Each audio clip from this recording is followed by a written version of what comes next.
Silence is dangerous, not the empty kind, but the kind that follows a truth no one is ready to face. The alien council chamber was built to intimidate, towering arches of living metal. Floating glyphs glowing with alien law, hundreds of non-human eyes fixed on a single figure standing at the center of the floor. A human, no restraints, no armor, no visible fear. Just a man in simple attire, hands relaxed at his sides, breathing steady, like he wasn't standing before the most powerful coalition the galaxy had ever known. Moments ago, he had asked his question, and everything had stopped. The presiding alien delegates exchanged glances, something they rarely did. Species that had crushed stars, erased civilizations, and rewritten planetary histories now hesitated, because of a sentence spoken calmly by a human. One of the alien delegates finally spoke, its voice layered and echoing. "Your question is irrelevant." The human didn't respond. He didn't nod, didn't argue, didn't even blink. That unsettled them more than anger ever could.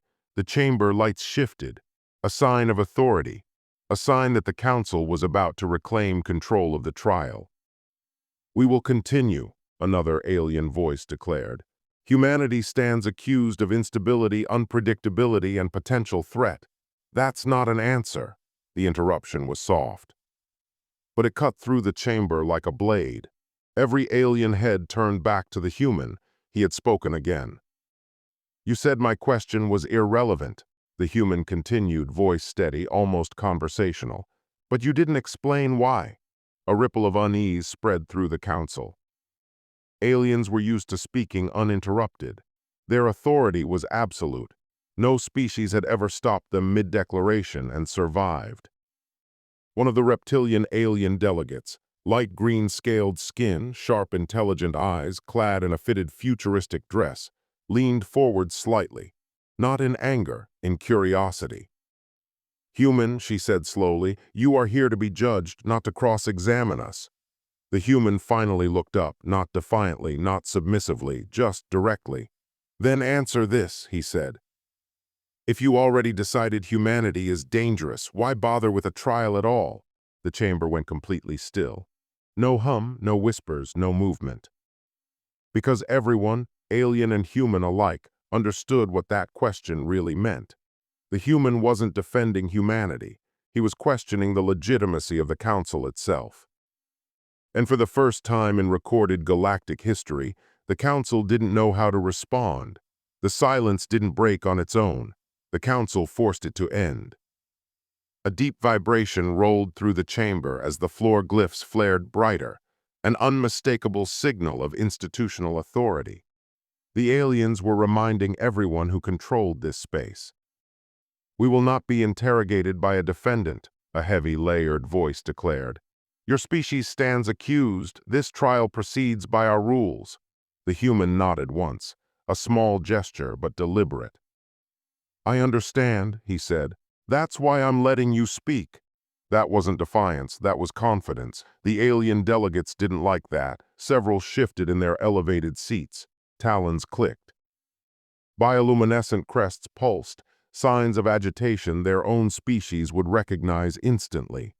"You misunderstand your position," another delegate said sharply. "Humanity survives today because we allow it." The human tilted his head slightly, as if considering the statement. Then quietly, "No," he said. "Humanity survives because you're still deciding." The words landed harder than any accusation. The reptilian alien woman, the same delegate who had leaned forward earlier, narrowed her eyes. Her light green scales caught the chamber light as she studied him more carefully now. "You believe our hesitation is weakness?" she asked. The human met her gaze. "I believe hesitation means you're uncertain," he replied, "and uncertainty doesn't belong to judges who claim absolute authority." A ripple moved through the chamber, not anger, recognition. One of the elder species spoke next, its voice colder than the rest. "You presume much for a species barely present on the galactic stage." The human exhaled slowly. "You presume something too," he said. "That experience equals understanding." He paused, not for drama, but to let the meaning settle. You've observed us, he continued, studied our wars, our mistakes, our violence, but you never asked why we survived them. The council attempted to interrupt. The human didn't raise his voice. He simply continued speaking. That was my question, he said, and you still haven't answered it. The chamber lights dimmed slightly, a sign not of dominance, but of recalibration. For the first time, the trial was no longer moving forward on alien terms alone. The reptilian delegate folded her hands together, posture changing. Less accusatory now, more analytical. What answer would satisfy you, human? She asked. The human's expression didn't change. I don't need satisfaction, he replied. I need honesty.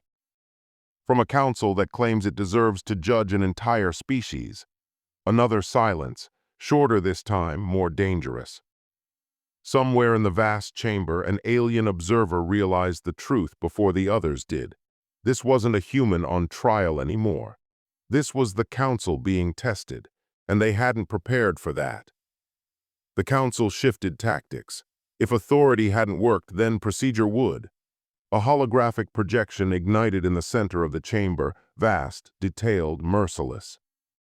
Human history unfolded in cold, alien light. Wars, burning cities, nuclear fire blossoming over blue oceans. Alien voices layered over the imagery, clinical and detached. Exhibit 1, a delegate announced. Internal conflict, persistent, self-inflicted. The human watched without flinching. The images changed. Refugee lines, starving populations. Broken worlds scarred by pollution and neglect. Exhibit 2, another voice added. Environmental destruction. Short-sighted resource consumption. The council seats pulsed faintly, approval signals among alien species. They believed they were winning. Then came the final sequence. Human soldiers standing over alien wreckage from first contact skirmishes, destroyed probes, emergency evacuations. Exhibit 3, the elder delegate concluded. Aggression toward superior civilizations. The projection faded. Silence followed, heavy, satisfied silence. The human didn't react immediately. He let the quiet stretch, not out of fear. Out of control. May I ask something? He said at last. A pause. Reluctantly, the council allowed it. You've shown what we did, the human continued. Now tell me, what did we do next? Confusion rippled across alien faces. That is irrelevant to the charges, a delegate replied. The human nodded slowly. Of course you'd say that, he replied. Because the next part ruins your conclusion. The reptilian alien woman's eyes narrowed, not in anger, in concern. The human gestured toward the now dark projection space. We rebuilt, he said. After every war, we fed enemies we just fought. We cleaned the air we poisoned. We dismantled weapons we knew how to remake. He looked up, meeting the council as equals. You recorded our destruction, he continued, but you ignored our recovery, one of the alien delegates scoffed. Recovery does not erase guilt. No, the human replied. But it explains survival. That landed harder than the holograms ever had. The human took a slow breath. You see chaos, he said, because you don't understand adaptation. You see violence because you don't recognize restraint. His voice stayed even. We didn't survive despite our flaws, he said. We survived because we learned from them. The council chamber dimmed again. Data streams flickered. Internal alien systems recalculating probabilities. The evidence they had presented, once damning, now felt incomplete, biased. The reptilian delegate leaned back slightly, her posture no longer aggressive. You claim growth, she said. Yet your species still wages war. The human nodded. Yes, he said, because peace isn't our default state. He paused. It's our achievement. That statement echoed through the chamber. Somewhere deep within alien archives, an algorithm flagged the trial as unstable. Because for the first time, the evidence was no longer pointing in one direction. The council didn't argue the facts. They changed the battlefield. The chamber lights shifted again, not brighter but colder. The holographic field returned, this time slower, more deliberate. New images appeared, children. Human children not smiling, not playing, cowering in shelters, crying amid rubble, faces streaked with ash and fear. The council's voice softened strategically. Your kind claims growth, an elder delegate said, yet your own offspring pay the price for your failures. The silence that followed was heavy. This wasn't evidence, this was accusation. The reptilian alien woman watched the human closely now, not with judgment, but with intent. This was the moment meant to break him. If your species values life, she continued, why do you allow the innocent to suffer for your ambitions? A pause, longer than before. Some of the council believed they'd finally found the crack. The human didn't look away from the images, but when he spoke, his voice didn't shake. You think suffering disproves our worth, he said quietly. Because you believe perfection is a prerequisite for survival. He finally turned toward the council. We never believed that. The images shifted unexpectedly. Human hands pulling children from debris, soldiers shielding civilians, medics working until collapse. The human hadn't touched the controls. The system had updated on its own. You see victims, he continued. We see responsibility, the elder delegate bristled. You failed them, it said. The human nodded. Yes. That admission caught the chamber off guard. We failed them, he repeated, and that's why we don't look away. His eyes lifted, meeting the council again. We document our failures, we teach them. We punish ourselves for them. His voice hardened, not loud but firm. You erase yours. A sharp intake of breath echoed among the alien delegates. The accusation cut deeper than expected. You call us dangerous, the human said, but we don't pretend to be flawless. He gestured toward the hologram. These children grow up knowing the cost of mistakes. That's why they fight to do better.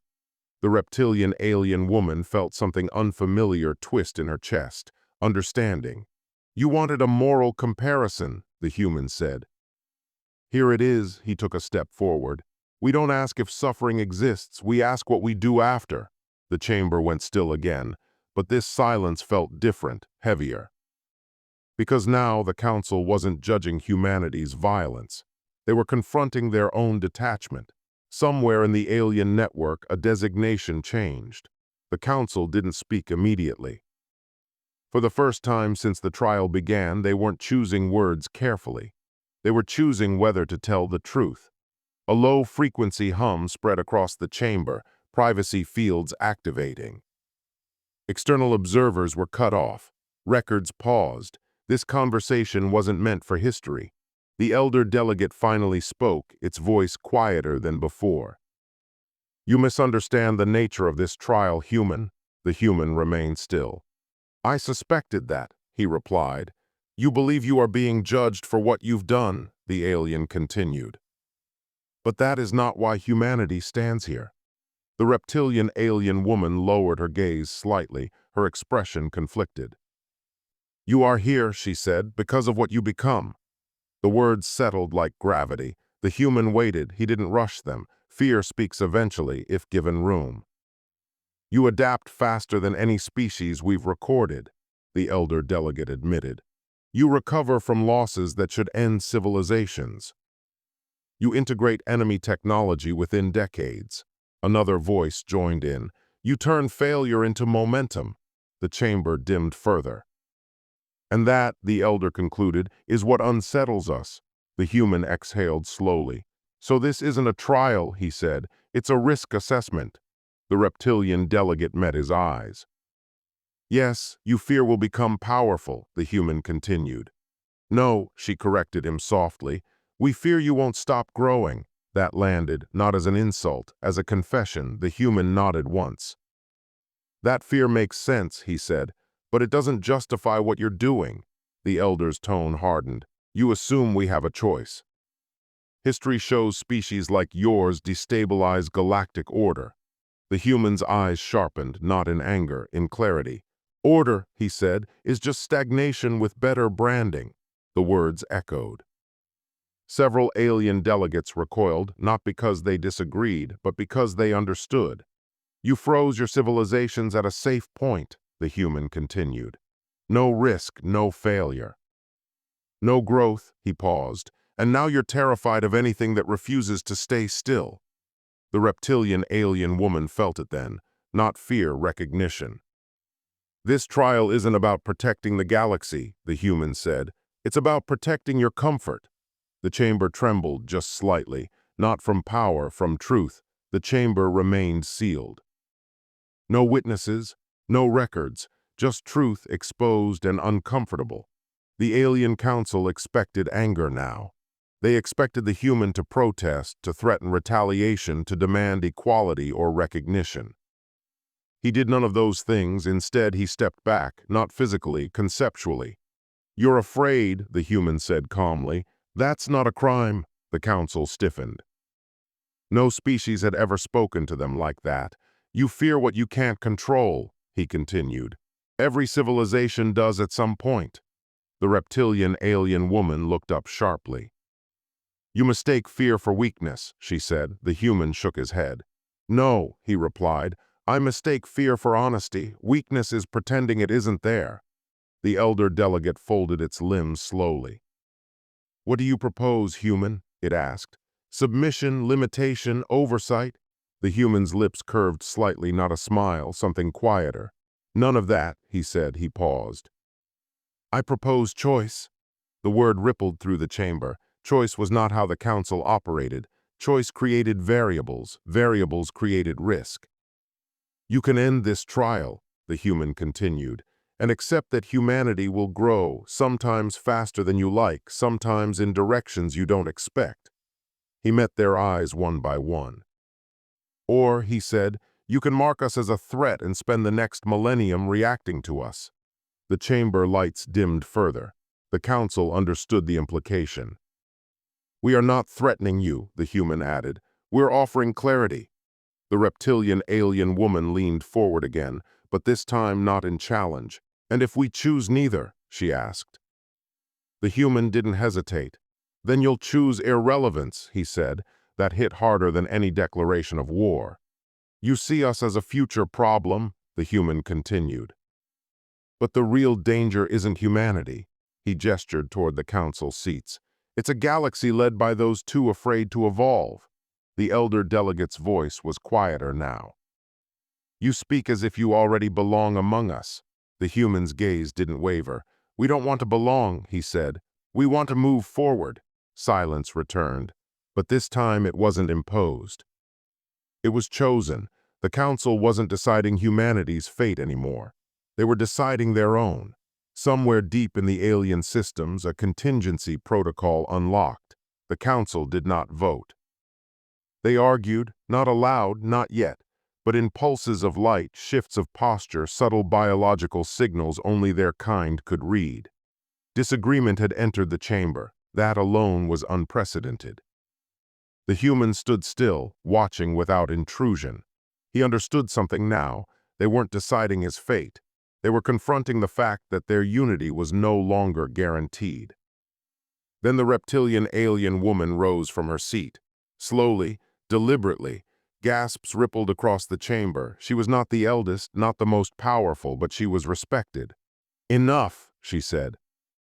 Her voice cut through the silent exchanges like a blade through silk. You speak of humanity as a future risk, she continued, turning to the council. Yet everything we have heard today suggests something far more dangerous. She paused. Our own stagnation. The word hung in the air. The elder delegate snapped back instantly. You overstep. No, she replied calmly. I observe. She turned her gaze toward the human. This species adapts because it is allowed to fail, she said. We locked ourselves into safety and called it wisdom.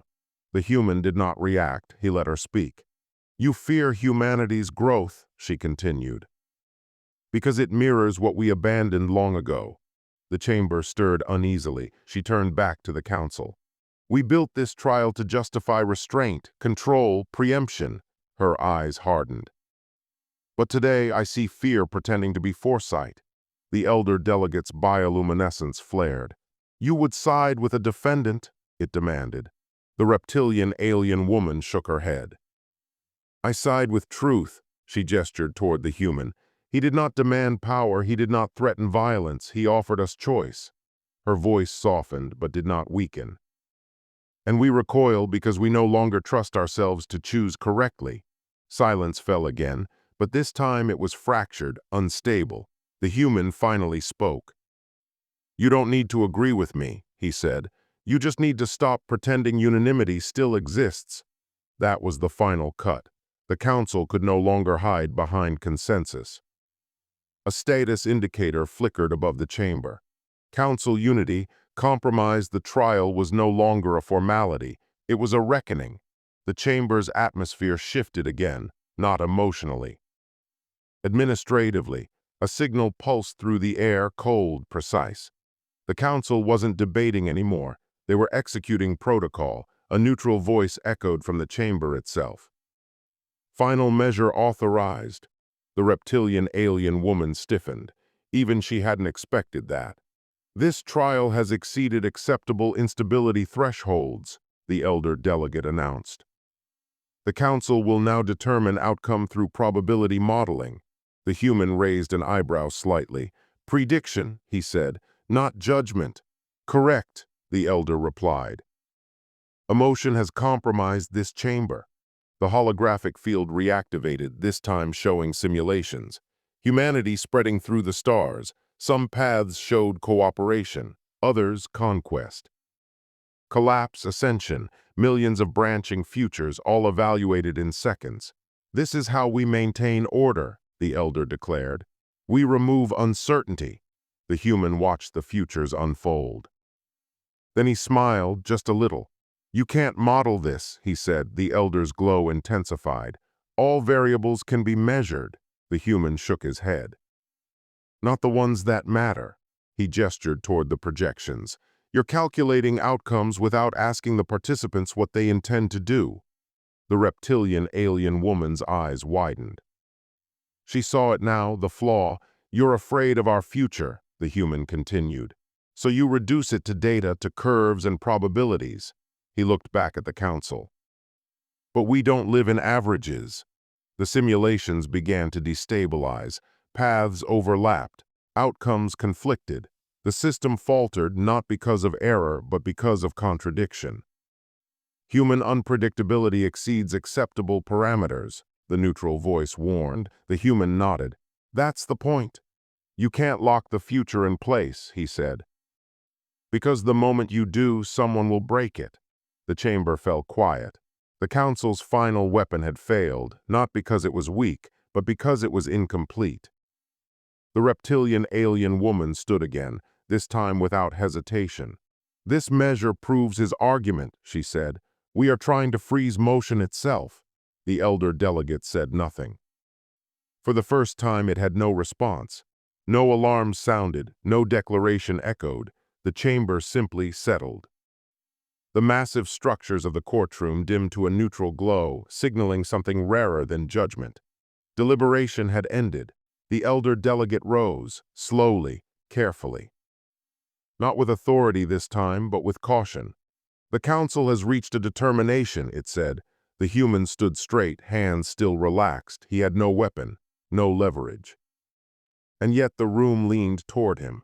"Humanity," the elder continued, "will not be designated a hostile civilization."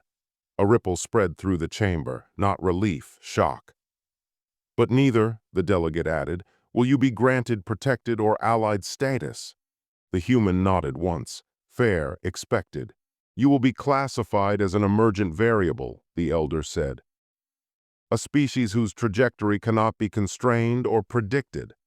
The words carried weight. Emergent variables were rare. They changed systems. They disrupted equilibria. They forced others to adapt. The reptilian alien woman closed her eyes briefly, then opened them with something like pride. "This trial is concluded," the elder said. "Humanity will be released from oversight." A pause. "And observed." The human finally smiled fully, not because he'd won, but because they'd understood. "Observation is fine," he said. "Just remember something." The council waited.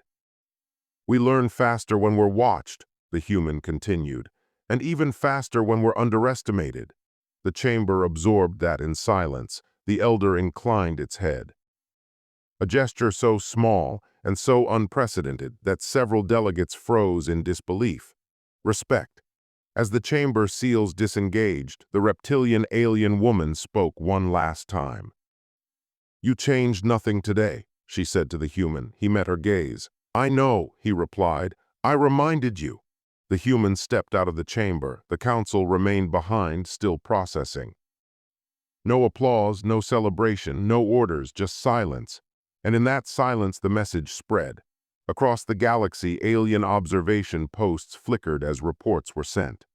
Humanity, emergent variable. Unpredictable, resilient. Whispers carried through species that had never considered humanity anything but primitive. Now they hesitated.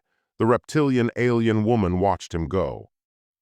"You have changed nothing," she whispered to herself. "No," the human replied quietly, though she could not hear him. "I have reminded them who we are." Ships prepared for war paused. Plans for conquest slowed. Negotiations took on a new tone: caution, respect, understanding. Humans had not struck. Humans had not threatened. Humans had simply stood their ground.